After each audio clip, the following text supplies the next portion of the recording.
이제 오늘의 주제 말씀을 위해 다 같이 자리에서 일어나셔서 함께 말씀을 봉독하도록 하겠습니다. 오늘의 말씀은 창세기 35장 1절에서 7절 말씀입니다.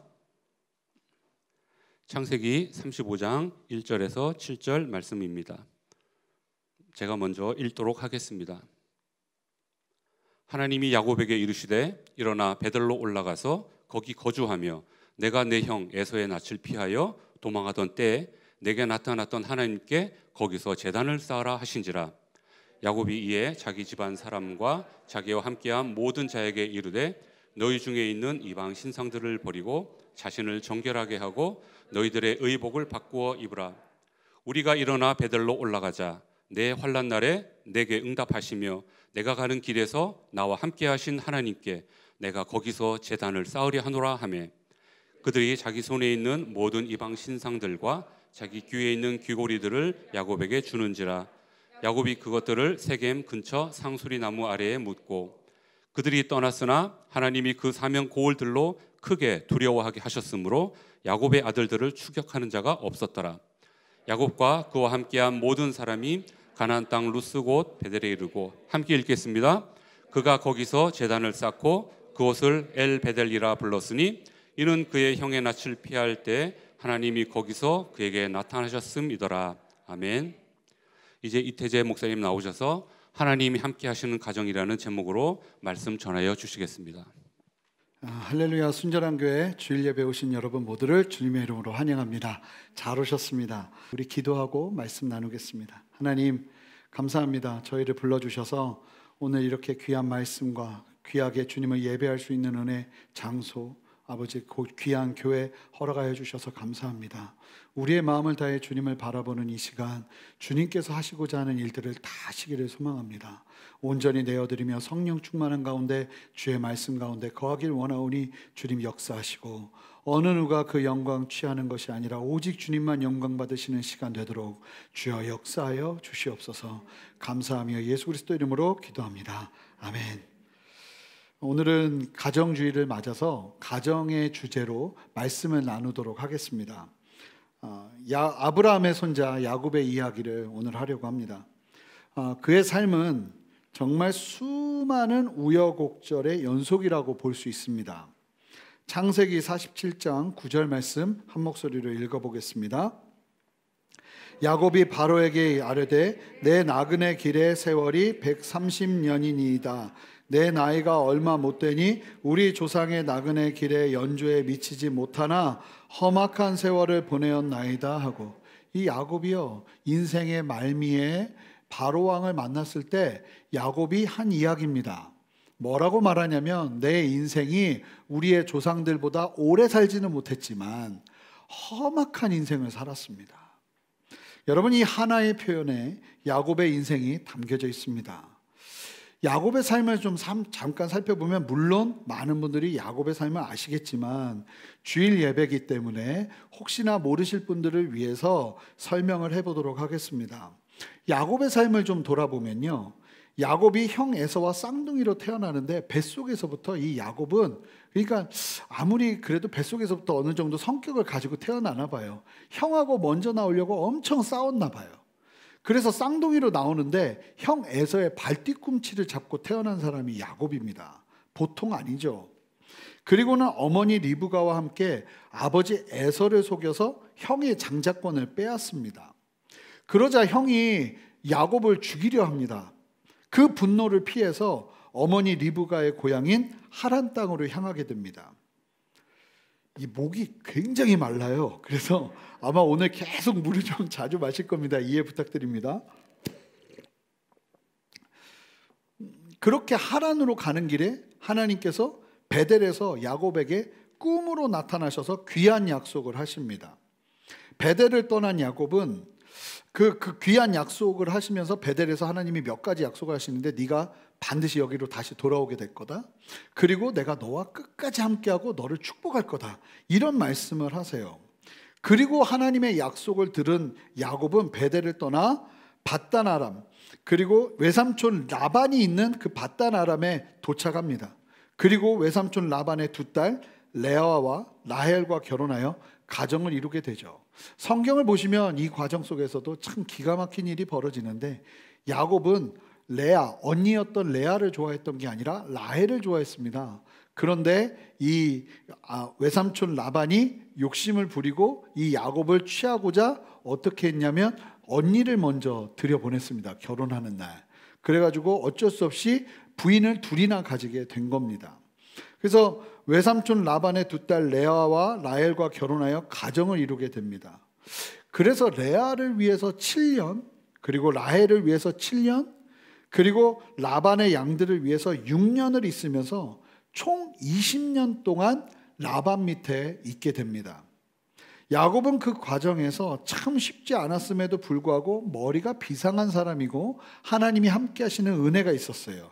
그러다 보니까 야곱은 그 과정에서 많은 재산을 누리게 됩니다. 그리고 그 과정에서 베델에서 약속하신 하나님의 축복을 경험하죠. 우여곡절 끝에 야곱이 이제 외삼촌을 떠나야겠다 해서 라반을 떠나게 되고 다시 자기의 고향인 가나안으로 향합니다. 그러나 아시는 것처럼 형 에서가 문제였어요. 형 에서는 아직도 야곱을 죽이려 하고 있을 거라는 생각을 하고 있었던 것이죠. 20년이나 지났음에도 불구하고 아직도 그 분노를 가지고 있을 거라는 생각에 야곱은 너무나 두려웠습니다. 자신을 죽일 위험이 있었기 때문입니다. 그런 두려움 속에서 이 야곱이 야복강가에서 아시는 것처럼 하나님과 씨름하며 그곳에서 하나님을 만납니다. 그리고는 야곱에게 하나님께서 네 이름을 바꾸겠다 하십니다. 그 이름이 뭐였냐면 이스라엘이었습니다. 이스라엘이라는 나라는 야곱의 이름입니다. 야곱은 그동안은 자기의 머리로 살았던 사람이었는데 이스라엘은 어떤 뜻이냐면 하나님은 강하시다는 뜻입니다. 이제 더 이상 네 머리로, 네 의지로, 네 성격으로, 네 삶으로 사는 것이 아니라 하나님의 강함을 경험하며 살라고 하나님께서 도전하신 것입니다. 그렇게 새 이름 이스라엘이라는 이름을 받고 이후에 야곱은 형 에서와 극적인 화해를 합니다. 그리고 형은 자기의 고향, 자기의 거주지, 고향이 아니라 거주지죠, 세일 쪽으로 가고 야곱은 숫곳이라는 데서 1년간 머물게 됩니다. 그리고는 세겜 땅에 장막을 치고 몇 년 동안 있었냐면 7년 동안 머물렀습니다. 야곱은 그가 가장 어려운 문제라고 여겼던 형 에서와의 문제를 해결하고 하나님의 보호하심 아래 놀랍게 그 문제들이 해결되자 세겜에서 살고 싶었던 것 같아요. 왜냐하면 세겜이요 정말 풍요로운 땅이거든요. 나중에 야곱이 헤브론으로 가서 지내게 됩니다. 거기서 야곱이 살게 되는데 그때에도 자식들이 양을 치고 짐승들을 이제 먹이기 위해서 어디로 다녀오냐면 세겜으로 다녀올 정도로 세겜 땅은 풍요로운 땅이었습니다. 그러니까 이 야곱이 세겜 땅에서 머물고 싶어 했던 것 같아요. 그런데 그렇게 세겜에서 지내던 중에 아주 심각한 사건이 벌어지게 됩니다. 그 내용이요 오늘 본문 바로 전인, 오늘 본문이 창세기 35장인데 34장에 자세하게 기록이 되어 있습니다. 어떤 분들은 왜 성경에서 이런 걸 기록했나 싶은 정도로 아주 의아한 내용들이 담겨져 있는데요, 다 이유가 있습니다. 이 창세기 34장의 내용은 어떤 내용이냐면요, 이 야곱에게서 레아를 통해서 낳은 딸 디나가 있었습니다. 이 디나가 히위족 속의 여인들을 만나러 갔어요. 이 히위족 속은 누구냐면 노아의 둘째 아들이었던 함의 자손으로 추정이 되는데요, 당시에 가나안 중심부에 위치한 산악지대에 살고 있었던 사람들입니다. 아마도 디나는 그렇게 가나안 사람들과 교류하고 친구들이 히위족 속들 안에 있었던 것 같아요. 벌써 세겜에서 7년이라는 세월을 흘렸기 때문에 그 시간 동안에 만들어낸 관계들이 있었겠죠. 그런데 그래서 여느 때와 마찬가지로 히위 사람들을 만나러 이 디나가 히위족 속으로 갔는데 그때 아주 참혹한 일이 벌어지고 맙니다. 어떤 일이 벌어지냐면 이 세겜의 추장 하몰의 아들인 세겜이, 이름이 또 세겜이에요. 세겜이 디나를 강간합니다. 강제로 잠자리에 들어 욕되게 한 것이죠. 그리고 난 이후에 세겜은 디나가 더 좋아지는 거예요. 그래서 디나를 보내지 않고 쉽게 말하면 가둬두고, 가둬둔 거라고 보겠죠. 아버지의 하모를 찾아가서 뭐라고 말하냐면 그녀와 결혼하게 해달라고 땡깡을 부립니다. 그러니까 뭐 막무가내로 사는 인생이겠죠. 그런데 중요한 것이 이 소식을 야곱이 듣습니다. 자기의 딸이 그와 같이 정말로 힘들고 어려운 상황 가운데 놓였다는 이야기를 듣습니다. 그러면 어떤 반응이 일어날까요? 화가 나고 분노가 일어나고 난리를 펴야 되는데 반응이요 너무 의아합니다. 우리 창세기 34장 5절 말씀을 한 목소리로 읽어보겠습니다. 야곱이 그 딸 디나를 그가 더럽혔다 함을 들었으나 자기의 아들들이 들에서 목축함으로 그들이 돌아오기까지 잠잠하였고. 여러분 뭐라고 말합니까? 지금 디나가 세겜에서 그렇게 어렵고 힘든 시간을 보냈고 아직도 억류되어서 돌아오지 못하고 있어요. 그렇다면 듣고 어떻게 해야 될까요? 당연히 놀래고 화를 내고 가서 딸을 찾아와야죠. 그런데 야곱이요 아들들이 돌아올 때까지 뭐 했다고 말하죠? 잠잠했대요. 디나가 얼마나 두렵고 공포스러운 시간을 보내고 있었겠어요. 그런데 야곱은 이런 사람 아니거든요. 자기가 해야 된다 생각하면 수단과 방법을 가리지 않는 사람이 야곱이에요. 그런데요 무능하다 싶을 정도로 그의 감정을 드러내지 않고 무기력하게 아들이 오기만 기다리고 있습니다. 반면에 야곱의 전가를 받고 돌아온 야곱의 아들들은요 이 소식을 듣자 어떻게 반응하는지 아십니까? 창세기 34장 7절 말씀입니다. 함께 읽겠습니다. 야곱의 아들들은 들에서 이를 듣고 돌아와서 그들 모두가 근심하고 심히 노하였으니 이는 세겜이 야곱의 딸을 강간하여 이스라엘에게 부끄러운 일 곧 행하지 못할 일을 행하였음이더라. 여러분 지금 야곱의 아들들이 듣고는요 아들들이 어떻게 반응합니까? 모두가 근심하고 심히 노하면서 반응합니다. 이스라엘에게 부끄러움을 행한 세겜 사람들에게 분노가 일어나는 거예요. 그런데 잘 보세요. 지금 이런 아들들의 반응은 정작 누가 해야 될 반응입니까? 아버지 야곱이 해야 될 반응이죠. 그런데 야곱은 잠잠하고, 여기서도 야곱은 어떤 설명도 추가되지 않아요. 잠잠하고 오히려 아들들이 부모가 해야 되는 반응을 하고 있습니다. 자, 34장을 계속 보시면 나중에 한번 보세요. 히위족 속의 주장 세겜의 아비 하몰이 아들이 그와 같은 일을 저질렀으니까 야곱에게 와서 말하는데요. 고대 근동사회에는 실제로 그러한 일들이 자주 어떻게 보면 비일비재하게 일어날 수 있는 일이어서 이런 일이 일어날 때 어떻게 해결해야 되는지에 대한 법 조항도 지금도 역사적인 기록으로 남겨져 있어요. 이때 대부분 남자가 실수를 했으면 남자의 부모님이 여자의 부모님을 찾아가서 용서를 구하고 그리고 상황을 이야기하면서 어떻게 하냐면 이제 보답을 해야 된답니다. 그러면서 이 신부의 부모는 그때 엄청나게 바가지를 씌운대요. 그래서 이제 재산을 얻게 되는 거죠. 근데 오늘날도요, 제가 21년 전이죠. 2000년도에 아프리카 에티오피아로 3개월 동안 선교여행을 간 적이 있었어요. 그런데 선교여행을 갔을 때 선교사님이 어떤 얘기를 하냐면 우리가 어떤 부족으로 들어가야 되는데 이 에티오피아 사람들이 보는 미의 기준은 우리의 미의 기준하고 좀 다르대요. 그래서 얼굴이 하얗고 그리고 덩치가 좀 있는 자매들을 굉장히 좋아한다는 거예요. 그래서 그 한 전도행 팀을 데리고 들어갔는데 평생 한 번도 경험해보지 못한 경험을 하기 시작한 거예요. 어떤 자매님이. 갔더니 막 추장이 소 몇 마리면 되겠냐고 이야기하면서 소 몇 마리면 되겠냐고 막 진짜로 심각하게 내가 아내로 삼고 싶은데 소 몇 마리면 되겠냐고. 아프리카에 소망이 일어나는 분들이 일어나면 안 됩니다. 그런 일이 실제로 일어난다는 거예요. 오늘날도 이런 일이 실제로 그 당시에 이제 아프리카 지역만 해도 있으니까 그 당시에 이제 그런 일을 벌이고 나니까 하몰이 이 문제를 해결하려고 야곱을 찾아와요. 그러면요 보통 하몰하고 야곱이 만나서 대화를 해야 돼요. 그러면서 해결합니다. 아버지들끼리. 그런데 놀라운 사실은 34장 8절 말씀을 한번 띄워주시면 하몰이 그들에게 이르되, 이게 무슨 얘기겠어요? 자식들하고 같이 만나고 있어요. 이게 뭐가 이상하죠? 그리고 하몰이 하는 말을 보면 1절에 사과가 없어요.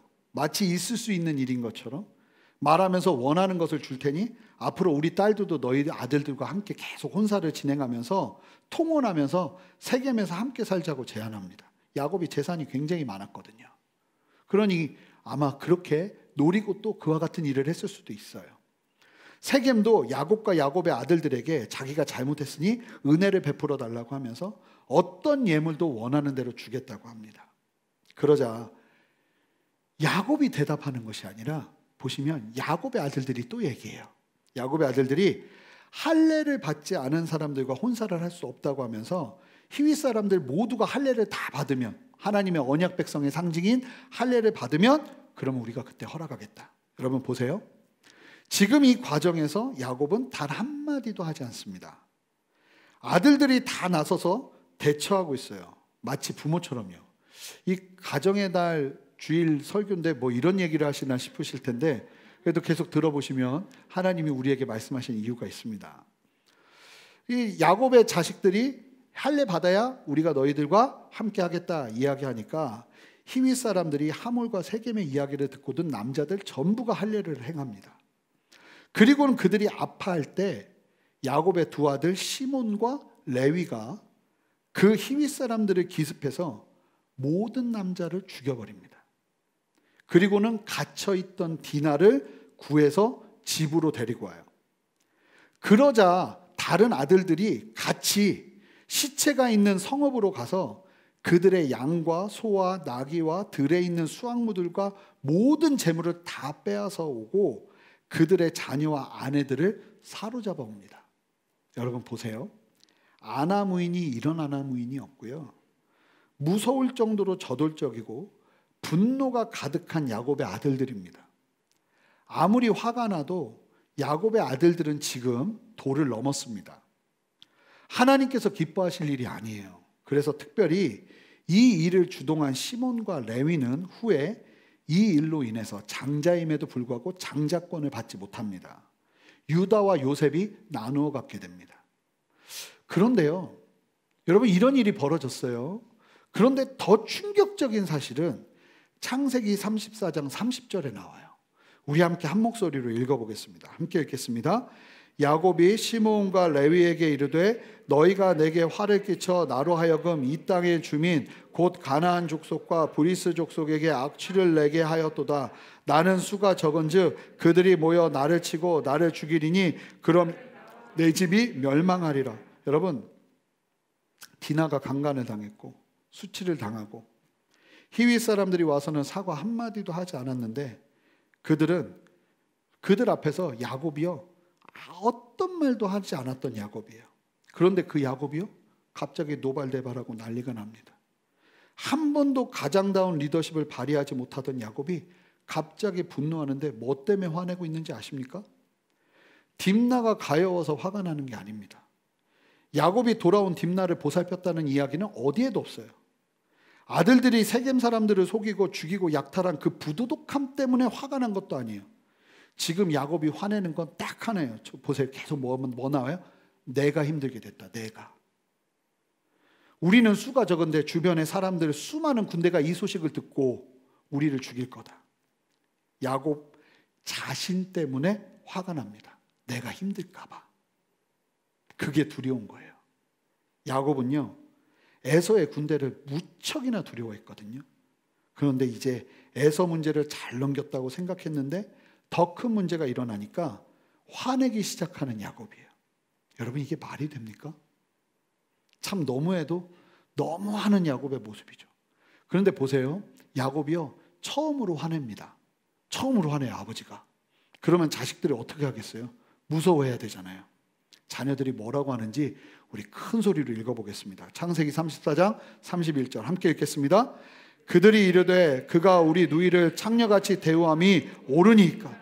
참으로 기가 막힌 이야기를 자식들이 하죠. 아버지가 화를 내고 있는데 이제 와서 화를 내는 야곱을 바라보며 자녀들이요 야곱의 노함 앞에서 꿈쩍도 하지 않습니다. 오히려 대듭니다. 뭐라고 말합니까? 내 누이를 창녀같이 대함이 옳으냐는 거예요. 아버지는 왜 가만히 있냐는 거예요. 그 이야기를 들은 야곱은요 찍소리도 하지 못합니다. 자, 이게 34장의 끝이에요. 가늠이 되시죠? 야곱의 가정은요, 엮이는 가정이에요. 엮이는 가정. 이 엮이는 가정이라는 얘기를 어쩌면 처음 듣는 분들이 계신 텐데, 모든 가정은 숨기는 가정이 있고 엮이는 가정이 있습니다. 숨기는 가정은 건강하게 서로가 같이 커뮤니케이션하는 가정이에요.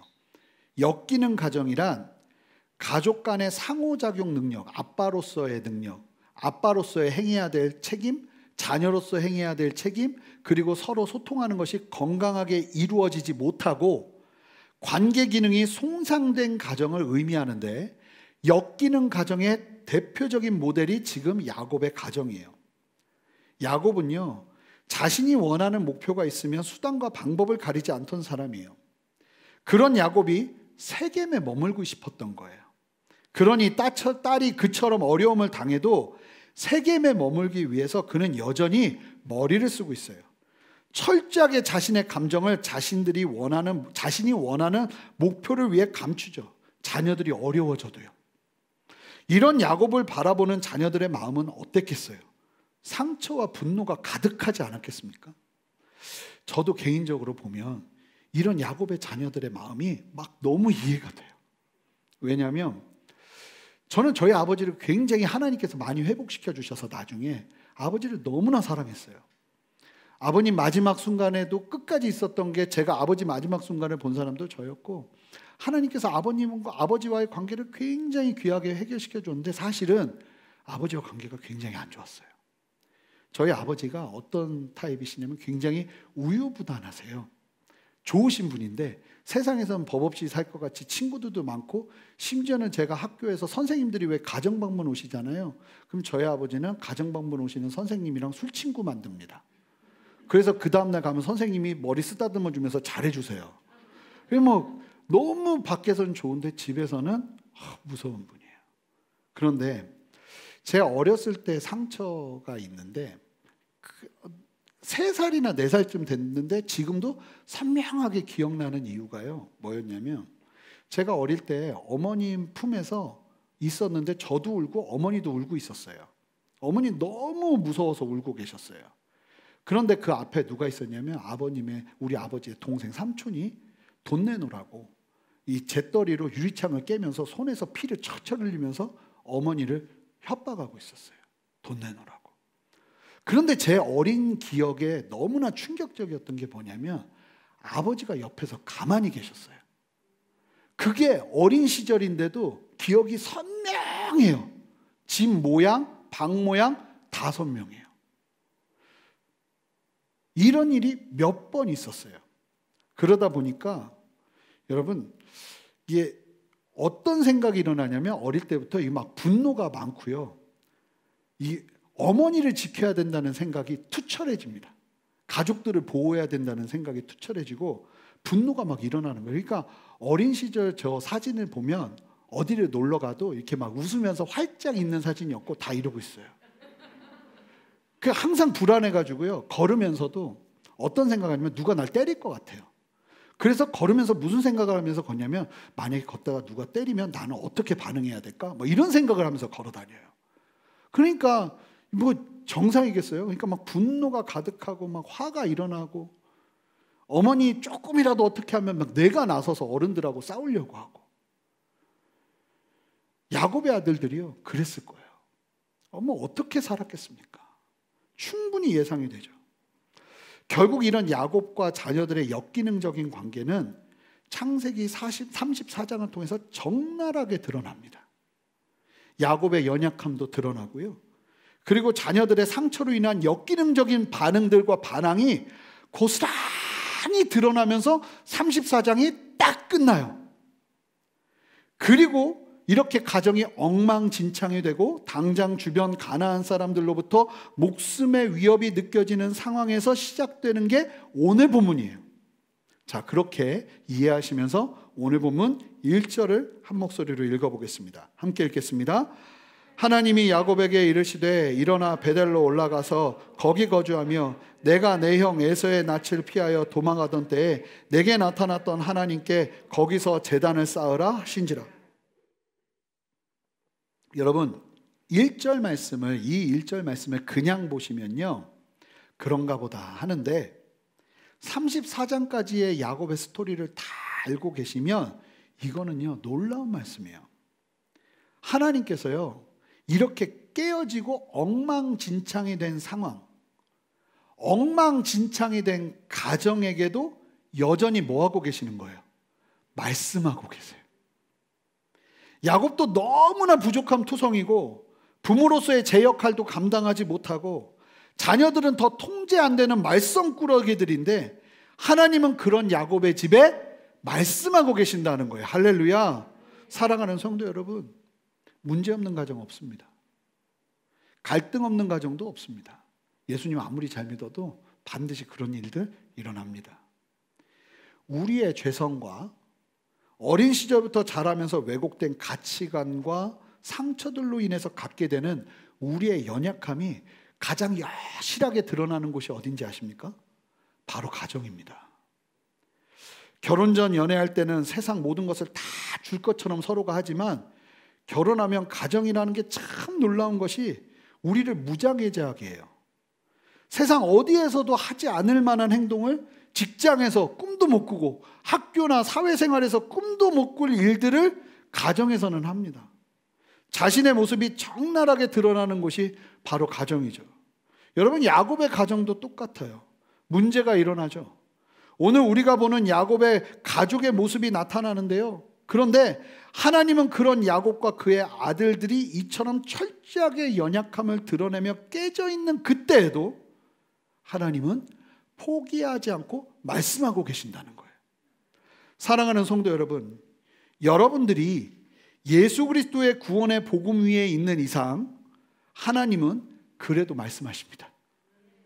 그래도 여러분들의 삶 속에서 역사하세요. 부족하고 연약함이 있어도 하나님을 믿는 믿음만 있다면 그래도 포기하지 않으세요. 인격과 성격의 모난 부분과 실수들이 있어도 하나님이 어떻게 하십니까? 섭리 속에서 또 끌고 가십니다. 자, 2절 3절 말씀 볼까요? 함께 읽어보겠습니다. 야곱이 이에 자기 집안 사람과 자기와 함께한 모든 자에게 이르되 너희 중에 있는 이방 신상들을 버리고 자신을 정결하게 하고 너희들의 의복을 바꿔 입으라. 우리가 일어나 베델로 올라가자. 내 환난 날에 내게 응답하시며 내가 가는 길에서 나와 함께 하신 하나님께 내가 거기서 제단을 쌓으려 하노라 하매, 야곱이 가족들, 특별히 얼마 전에 대들었던 아들들과 자신과 함께하는 모든 사람들에게 이처럼 갑자기 제사장과 같이 선포를 하고 하나님이 나에게 말씀하셨다고 이야기합니다. 하나님께서 말씀하신다 하면서 가족들에게 여전히 하나님의 뜻을 선포하며 자신 스스로를 정결하게 하고 너희 의복을 깨끗하게 하여 바꿔 입으라. 하나님이 우리를 인도하신다 선포하기 시작해요. 그런데요, 여러분, 이 야곱 정말 쉽지 않은 거 하고 있는 겁니다. 아버지로서의 권위가 무너져 있고 자녀들과의 갈등이 심화되어 있는 그 상태에서 그럼에도 불구하고 하나님은 야곱에게 말씀하셨고 야곱은 그럼에도 불구하고 자식들에게, 가족들에게 여전히 하나님의 말씀을 선포하고 있습니다. 여러분, 내 삶을 모르는 사람들 앞에서 믿음의 선포를 하는 것은 오히려 쉬워요. 제가 외부 집회를 가서 만약에 말씀을 나누면요, 거기는 사실은 어렵지 않아요. 왜냐하면 제 삶을 모르시잖아요. 나누는 이야기만 하고 은혜 주고 오면 돼요. 그런데 이 목회가 쉽지 않은 게, 여러분 벌써 1년 반 됐는데 어느 정도 제 캐릭터 아시겠죠? 한 3년 지나면 더 많이 하실 거고 5년 지나면 더 많이 보실 거예요. 그런데 그런 상황에서 변함없이 하나님의 말씀을 선포하고 하나님의 뜻이 이렇습니다 말하는 게 참 쉽지 않아요. 그런데요, 가족은 더해요. 가족은 다 보잖아요. 여러분, 이렇게 가정에서 아내와 자녀들에게 내 권위가 무너진 상태에서 하나님의 말씀을 선포한다는 게 정말 쉽지 않아요. 내 모난 부분 다 드러내며 깨어진 상황에 처해 있는 상황에서 야곱처럼 하나님의 뜻을 선포한다는 건 쉽지 않아요. 그런데 사랑하는 성도 여러분, 기억하시기 바랍니다. 그래도 우리는 해야 합니다. 아멘 하셔야 돼요. 사랑하는 성도 여러분, 우리의 가정이 이와 같아야 할 줄 믿습니다. 내가 부족할 수 있고 내 연약함이 드러날 수 있고 자녀들이 속썩일 수 있고 이해되지 않는 가족 구성원들이 있을 수 있어요. 그럼에도 불구하고 변함없이 우리의 가정에 선포되어야 하는 건 하나님의 뜻이에요. 하나님의 말씀이에요. 순도 있는 하나님의 말씀이어야 합니다. 이게 하나님께서 함께 하시는 가정이에요. 특별히 저는 먼저는 남편 되시고 아버지 되시는, 그리고 아직 결혼하지 않은 우리 형제님들, 자매님들, 특별히 오늘 형제님들에게 도전합니다. 먼저는 제가 결혼을 하려고 하면 청년들에게 하는 말이 있는데, 이런 경우가 있어요. 둘 다 예수님을 잘 믿고 성품도 좋고 준비돼서 결혼하면 너무 좋은데 그러지 못할 수 있잖아요. 왜냐하면 비율이 너무, 자매들은 예수 믿는 사람들이 많은데 형제들은 많이 없어요. 그러다 보니 결혼할 때, 뭐 저랑 청년사역 같이 했던 분들은 아실 거예요. 그때부터 했던 얘기니까. 자매가 예수님을 믿고 형제가 예수님을 모르면 그건 괜찮아요. 그래도 자매가 형제 끌고 교회 올 수 있어요. 근데 제가 참 어려워하고 참 기도하게 되고 할 수만 있으면 좀 다른 길을 선택해봐라 이야기하게 되는 경우는, 형제가 예수님을 잘 믿는데 자매가 예수님을 모르면 참 쉽지 않아요. 예수님 믿게 하는 것도 쉽지 않아요. 왜냐하면요, 형제는요 살다 보면 너무나 단순해서 연약함이 많이 드러나요. 저희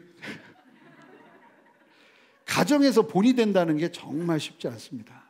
제가 제 아내한테 그런 얘기해요. 나한테 좀 오빠라고 좀 해봐라.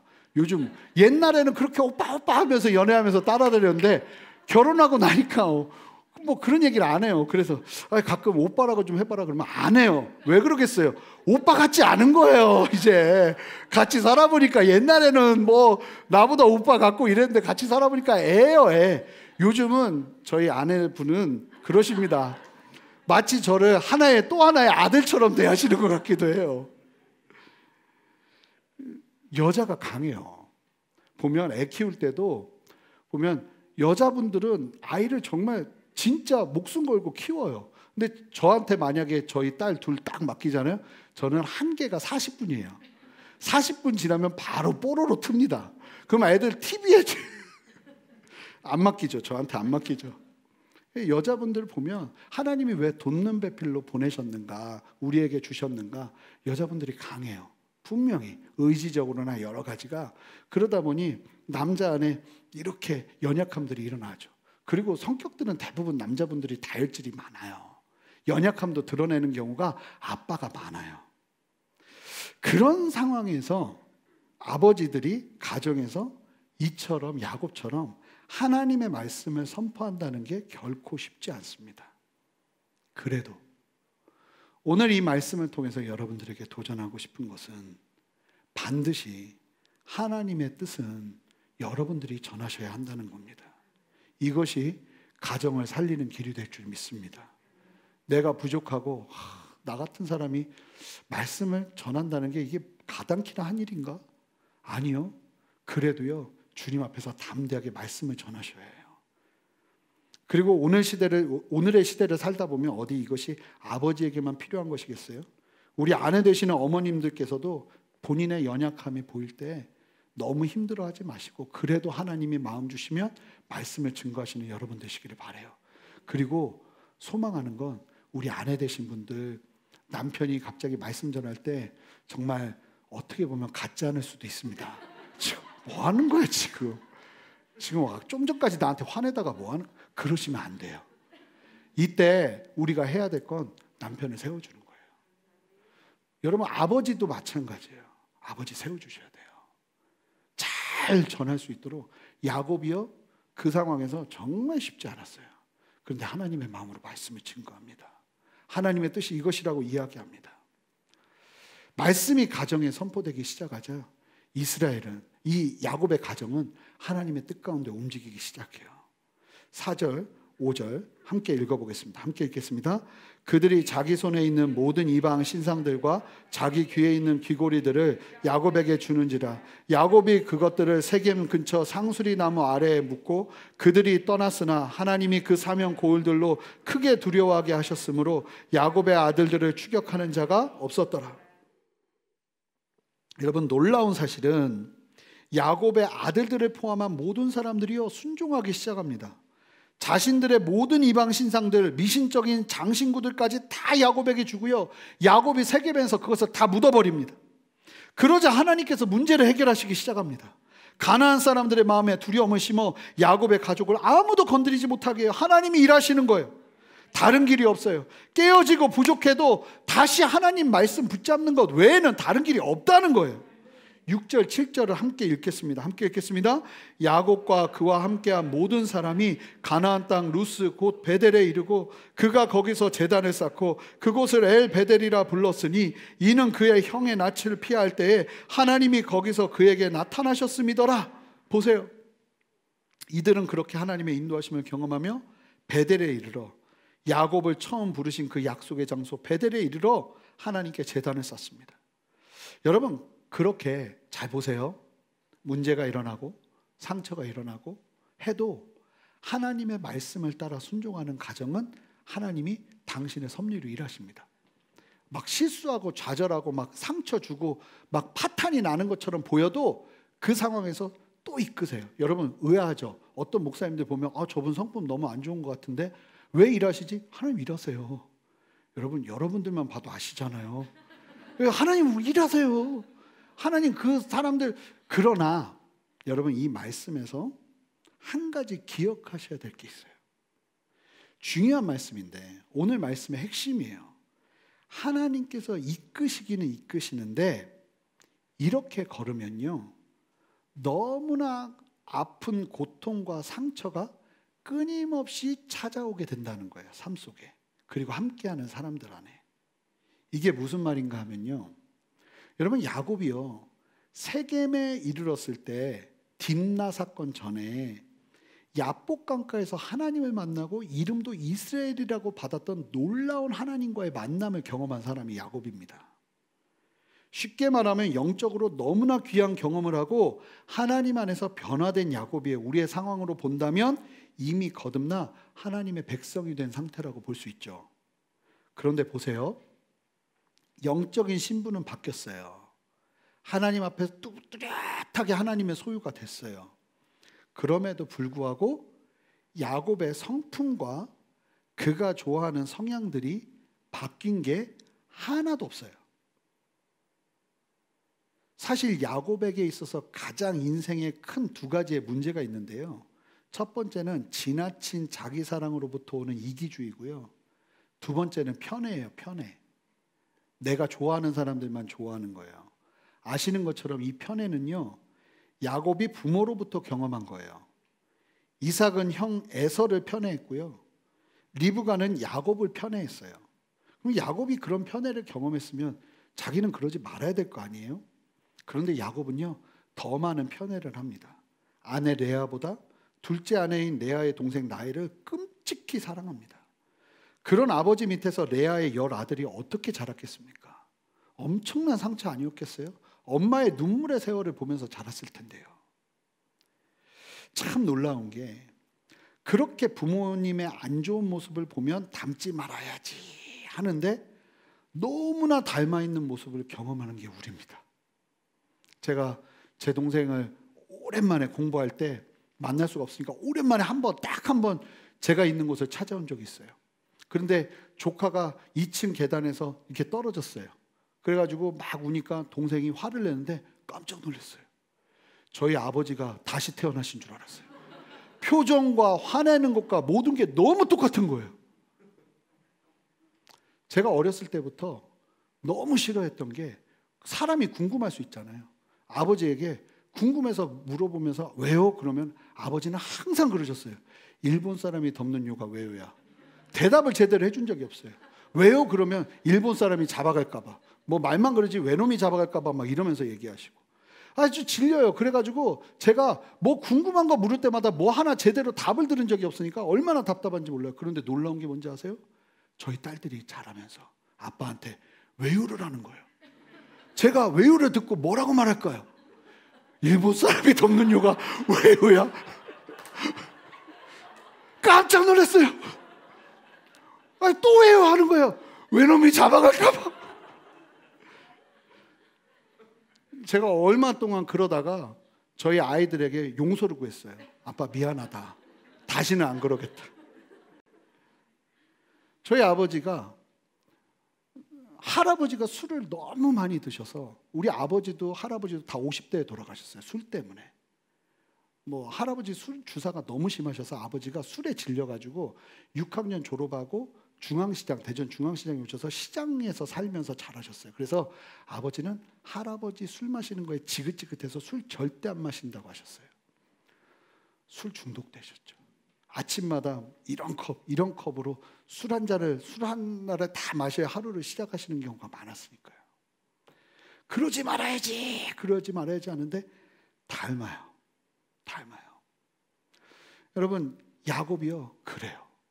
아버지로부터 받았던 그런 상처들을 가져요. 근데 오늘 본문 이후에 베델에서 이 야곱이 이와 같은 은혜를 경험하고 헤브론으로 가거든요. 그 헤브론이 이삭이 있던 곳이에요. 거기서 상봉하곤 아버지가 거류하던 헤브론 땅에 있는데 야곱이요 그의 가족들과 거주하는데 문제가 똑같이 일어나요. 아시는 것처럼 야곱이 헤브론에 거주하게 되면서 어떤 일이 일어납니까? 야곱이 요셉을 편애해요. 또 요셉만 너무 좋아하다 보니까 이 형제들이 요셉을 너무나 미워하고 불화하면서 가족의 갈등은 이어지고 아시는 것처럼 끔찍한 일이 일어납니다. 하나님이 함께 하시는 가정인데 계속 이런 일이 일어나요. 잘 보시면 야곱은요 하나님 안에서 하나님의 인도하심을 경험하며 살아가요. 하나님이 함께 하시는 가정이긴 해요. 그런데 그로 인해 야곱이요 그 상황 속에서 변화가 일어나지 않고 자기의 내면에 그로 인해 많은 어려움들을 겪는데 하나님께서 그 연약함을 알아서 해결해 주시지 않으세요. 많은 분들이 오해하는 게 뭔지 아세요? 하나님을 믿으면 자연스럽게 나의 모난 부분들이 고쳐지리라는 기대가 있는데 여러분 아셔야 돼요. 오늘 말씀을 통해서 기억하시기 바랍니다. 그런 모습은요 하나님께서 그냥 알아서 고쳐주지 않으세요. 야곱의 부족한 모습이 보이면 그 부족함과 실수 가운데서 그저 그냥 일하세요.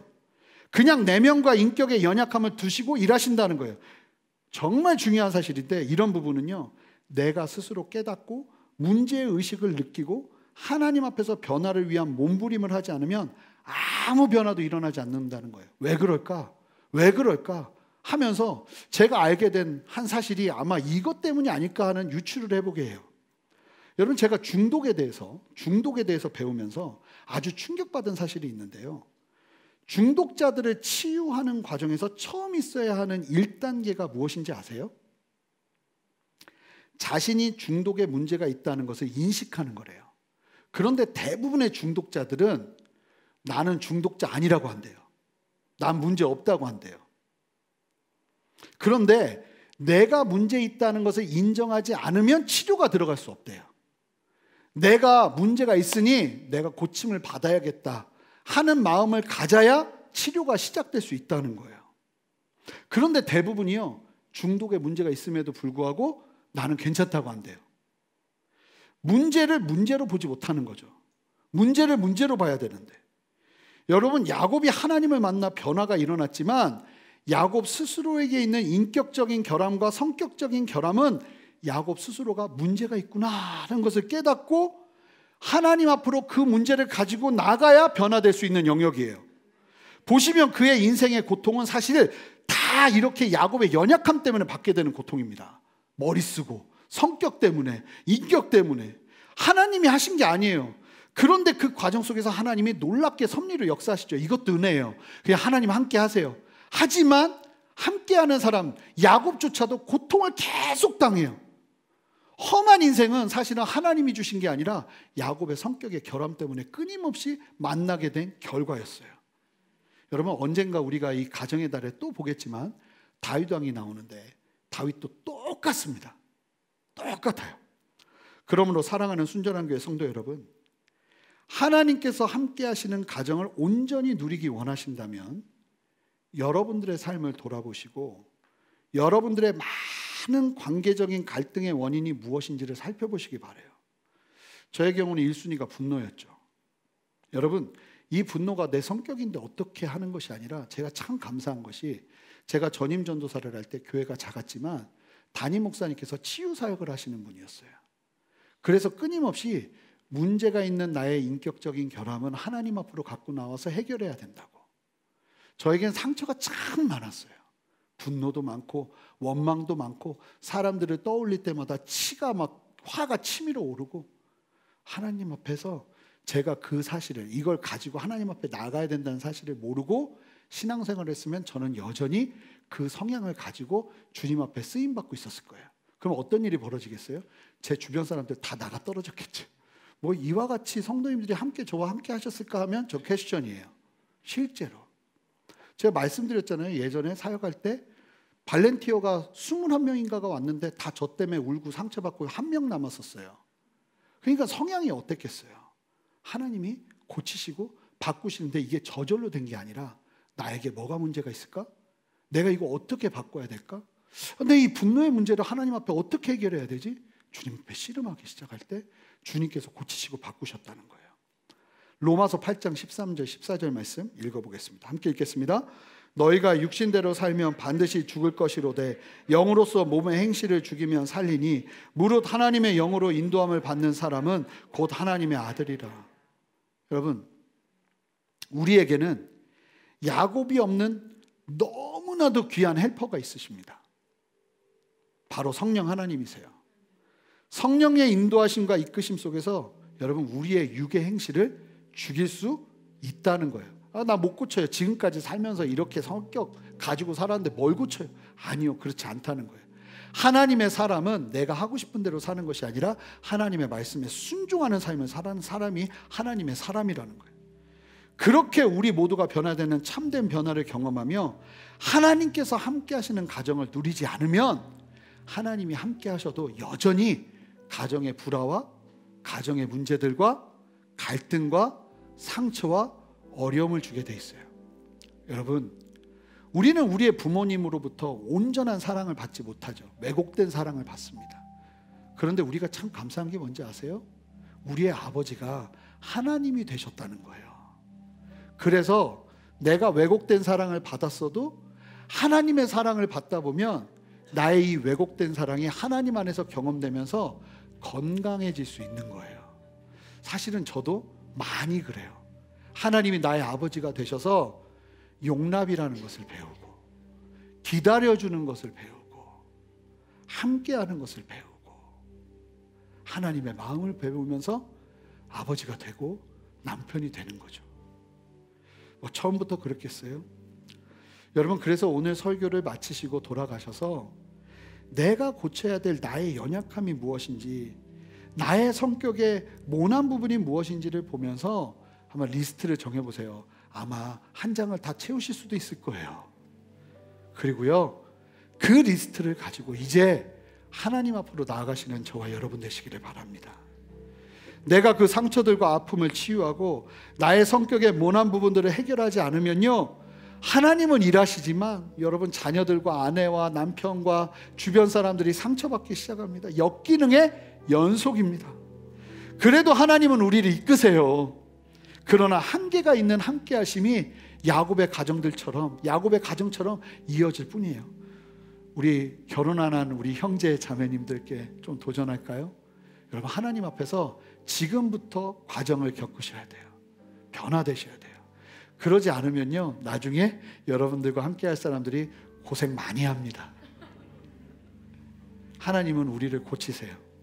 그래서 한계가 있는 함께하심이 아니라 하나님이 함께하시되 변화되고 함께하는 사람들이 정말 하나님의 마음을 누리며 온전하여질 수 있도록 야곱의 연약함, 야곱의 약점에서 자유케 되시는 저와 여러분 되시기를 주님의 이름으로 축복합니다. 함께 기도하겠습니다. 하나님, 오늘 말씀을 기억하며 주님이 말씀하시고 주님이 보여주시는 참된 가정, 참된 나의 모습 회복하기를 원합니다.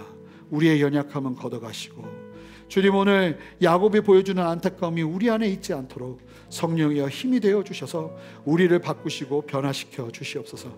감사하며 예수 그리스도 이름으로 기도합니다. 아멘. 우리 다 같이 일어나셔서요, 예수 나의 좋은 치료자 함께 찬양할 텐데요, 주님 앞에 우리의 마음을 열고 하나님 이 시간 우리 안에 역사하시도록 기도하며 함께 찬양하며 나갑시다. 함께 고백합니다. 예수 나의 좋은 치료자, 예수 나의 좋은 치료자. 여러분 입술로 고백하세요. 그의 눈이 주님이 우리를 바라보십니다. 나의 슬픔과 고통 고개 들어 그의 눈을 아멘. 볼 때에 난 알았네. 예수 나의 좋은 치료자. 우리 고백합시다. 예수 나의 좋은 치료자. 주님이 일하십니다. 주님이 역사하세요. 이 시간 여러분들의 마음을 여시기 바랍니다. 아멘. 그의 손길이 주님이 이 시간 여러분들을 만지실 거예요. 상처와 아픔 영원히 흐를 것 같았던 눈물 다 멎었네. 예수 나의 치료자. 함께 선포합시다. 나 노래하리라. 노래하리라. 선한 나를 돌아보신 구세주를 찬양. 하늘 닿는 곳까지. 할렐루야. 내 손 들리라. 예수 나의 치료자. 우리 다시 한번 처음부터 고백합니다. 예수 나의 여러분 마음을 여세요. 이 시간 성령께서 함께 하시며 여러분들을 만지십니다. 그의 눈이 머문 곳을 나의 슬픔과 고통 고개 들어 그의 눈을 볼 때에 난 알았네. 예수 나의 치료자. 우리 함께 고백합니다. 예수 나의 좋은 치료자. 예수 나의 좋은 치료자. 아멘. 그의 손길이라는 것을 나의 상처와 아픔 영원히 흐를 것 같았던 눈물 다 멎었네. 예수 나의 우리 두 손을 높이 듭시다. 이 시간 역사하십니다. 나 노래하리라. 노래하리라. 전한 나를 돌아보신 구세주를 주님 역사하세요. 할렐루야. 닿는 곳까지 내 손 들리라. 예수 나의 나 노래하리라. 아멘. 나 노래하리라. 전한 나를 돌아보신 구세주를 찬양해. 나를 닿는 곳까지 내 손 들리라. 예수 나의 우리 함께 선포합니다. 주가 일하시네. 할렐루야. 주가 일하시네. 주가 일하시네. 주께 아끼지 않는 자에게 주님 일하시네. 할렐루야. 일하시네. 신뢰하며 걷는 자. 우리 더 목소리 높여. 주가 일하시네. 주가 여러분들에게 주님이 일하십니다. 여러분들을 주님이 만지십니다. 두려워하지 말고 주님 앞에 나가세요. 아멘. 않는 자에게 주가 일하시네. 할렐루야. 주가 일하시네. 신뢰하며 걷는 자에게. 함께 두 손을 들고 주님 앞에 기도하며 나갈 때, 하나님 나의 연약함을 아시죠? 하나님 나를 고쳐주시옵소서. 하나님 내 연약함을 그냥 두지 않겠습니다. 하나님, 하나님의 사람은 육신의 소욕을 좇는 것이 아니라 내가 하고 싶은 대로 사는 것이 아니라 성령을 따라 순종하는 것인데, 이제 나의 성격마저도 나의 인격마저도 주님 앞에서 변화되기를 원하오니 하나님 나의 모난 부분 고쳐주시옵소서. 그렇게 두 손을 들고 주님의 이름 한번 크게 외치며 기도합니다. 기도합니다. 주여. 주님이 역사하시는 주님을 찬양합니다. 하나님이 역사하시고 함께 하시는 주님을 찬양합니다. 주님이 일하시고 역사하여 주시옵소서. 주님 다스려 주시옵소서. 주님 이끄시옵소서. 하나님 함께 하시는 주님의 이름을 찬양합니다. 주님 역사하시는 주님을 찬양합니다. 주여 말씀하여 주시옵소서. 하나님 일하여 주시옵소서. 일하여 주시옵소서. 할렐루야. 주님 역사하시옵소서. 할렐루야.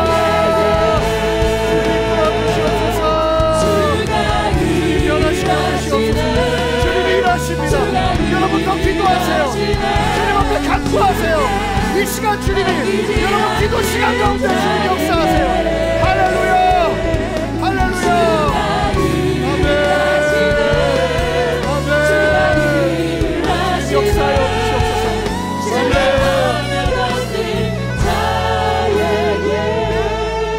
두 번째로 기도하길 원하는데, 여러분 이것은 남녀 차별이 아니라 하나님께서 세우신 영적인 순서고 권위고 롤이에요. 아버지들, 우리 형제님들 믿음의 두 손을 드시겠습니다. 여러분, 아버지가 가정에서 내가 부족하고 연약해도 여러분 야곱처럼 하나님의 말씀이 선포돼야 됩니다. 아버지를 통해서. 물론 어머니를 통해서, 자녀들을 통해서도 주님은 말하시지만 하나님의 일하심은 그런 것이 아니라, 하나님 일하실 수 있지만 하나님은 아버지를 통해서 역사하시기를 원하세요. 그런데 지금 이 시대 속에서 너무 안타까운 것이 아버지의 신앙이 무너지고 있어요. 하나님께서 우리 순전한 교회에서 아버지들을 세우신다고 저는 믿습니다.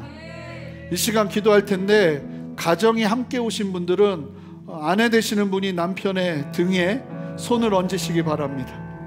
그리고 우리 혼자 오신 분들은 여러분들의 가정을 주님께 올려드리며 기도하시고, 특별히 우리 결혼하지 않은 형제님들은 하나님, 내가 이와 같이 준비된 가장으로 서기를 원하오니 하나님 역사하여 주시옵소서. 여러분, 그리고 아버지들 하나님께 외치세요. 하나님, 내가 야곱처럼 서겠습니다. 내가 부족하고 연약해도 하나님의 말씀 붙들고 서겠습니다. 하나님, 나를 사용하여 주시옵소서. 내 모난 성격이 있다 할지라도 하나님, 나를 이끌어 주시옵소서. 함께 두 손을 들고 주님 앞에 기도합니다. 기도합니다. 주님이 역사하시옵소서.